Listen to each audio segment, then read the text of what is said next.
It was supposed to be just another cold night in Chicago. Until a police officer threw a punch that changed everything.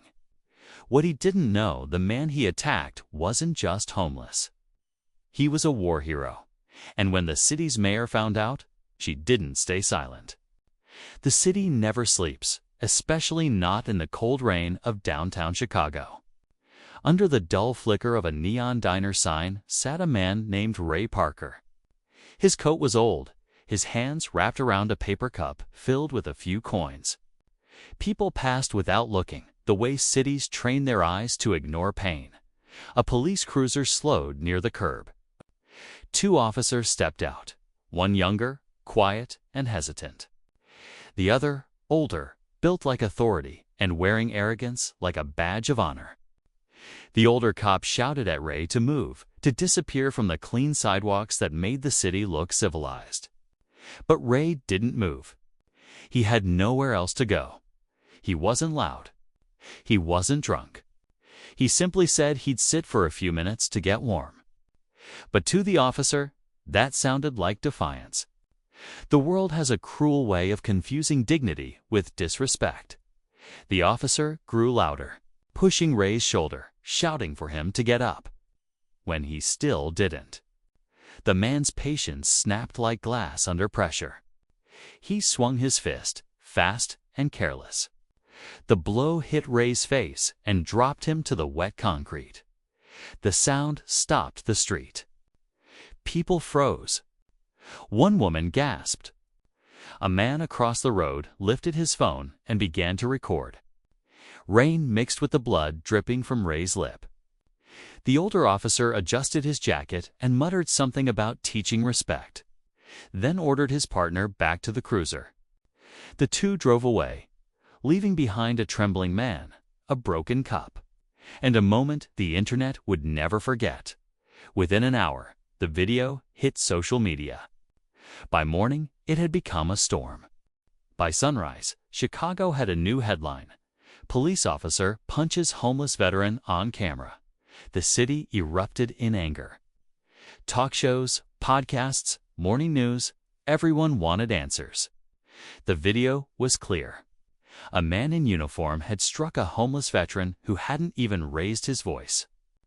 Mayor Elaine Carter, a woman known for her discipline and for never losing her composure, watched the footage from her office.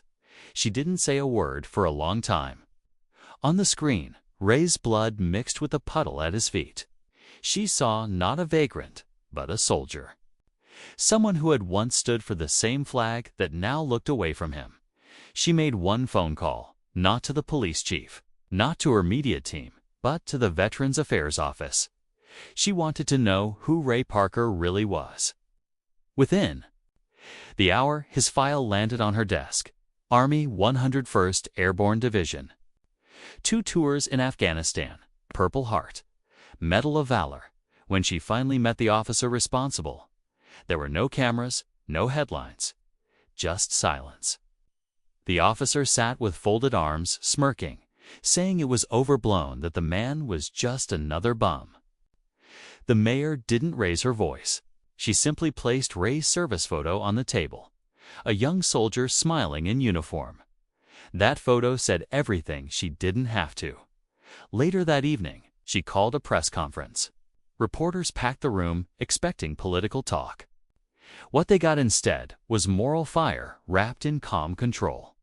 The mayor stood behind the podium and read from Ray's record, her voice steady. "This man fought for this city long before some of us ever worked for it," she said. "Power without compassion is not strength, it's decay. And from today, that decay ends." The crowd went silent. Cameras clicked. In the hours that followed, the city suspended both officers. The police chief announced a full internal investigation. But behind the scenes, Mayor Carter had something else in motion. Something that wasn't about punishment. It was about restoration. 2 days later, in the same spot where the punch had landed, a small crowd gathered. The rain had stopped.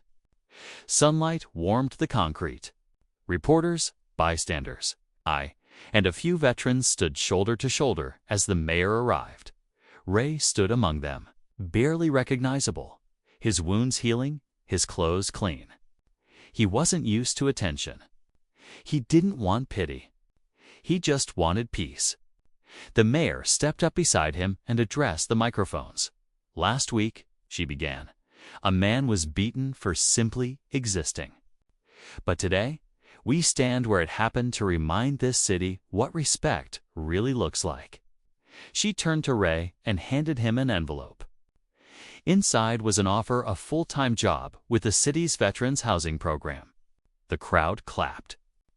Ray blinked in disbelief, his lips trembling, trying to find words.